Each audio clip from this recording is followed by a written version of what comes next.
বাংলার ৩০ লাখের বেশি শহীদ আর লাখো মায়ের সম্ভ্রমের সঙ্গে মিশে আছে স্বাধীনতার ইতিহাস, বিজয়ের আনন্দ। আজ থেকে ৫৩ বছর আগে ১৯৭১ সালের ১৬ ডিসেম্বর ৯ মাস রক্তক্ষয়ী যুদ্ধের পর বাংলার শোষিত মানুষ পেয়েছিল বিজয়ের আনন্দ, নিজের ভূখণ্ড। অবসান ঘটেছিল ২৪ বছরের পাকিস্তানি জান্তাদের দুঃশাসন।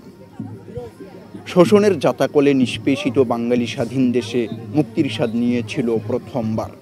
গতকাল ১৬ ডিসেম্বর মহান বিজয় দিবস ছিল বাংলার মানুষের জীবনের সবচেয়ে কাঙ্ক্ষিত ও আবেগঘন দিন। ৭১-এর এই দিনটিতে বাংলার আকাশে বাতাসে ধ্বনিত হয় জয় বাংলা স্লোগান।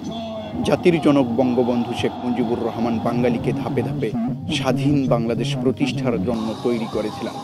তার নেতৃত্বেই মহান মুক্তিযুদ্ধে ঝাঁপিয়ে পড়েছিল বাংলার আপামর জনসাধারণ।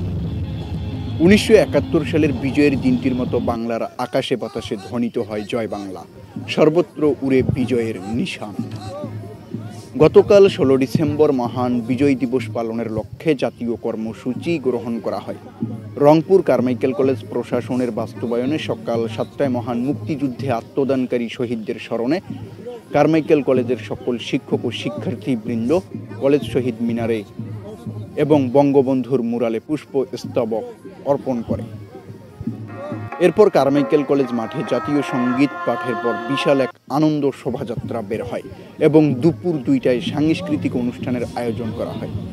সেখানে কলেজের অঙ্গ সংগঠন কারমাইকেল নাট্য সাহিত্য সংসদের সদস্যরা দেশাত্মবোধক গান, দেশাত্মবোধক নাচ এবং ভাষা আন্দোলন, ৭১-এর মুক্তিযুদ্ধ, ১৫ আগস্ট বঙ্গবন্ধুকে নির্মম নিষ্ঠুরভাবে হত্যা ও বর্তমান সরকারের উন্নয়নমূলক কাজ নিয়ে বাস্তবমুখী কোরিওগ্রাফিতে অংশগ্রহণ করে। বিজয়ের মাসে উদ্ভাসিত হোক বিজয়ী চেতনা, বাংলাদেশ নামের একটি ফুলের গন্ধে সুরভিত হোক গোটা পৃথিবী। রংপুর কারমাইকেল কলেজ থেকে শুভ খান, হৃদয়ে বাংলাদেশ, ৭১।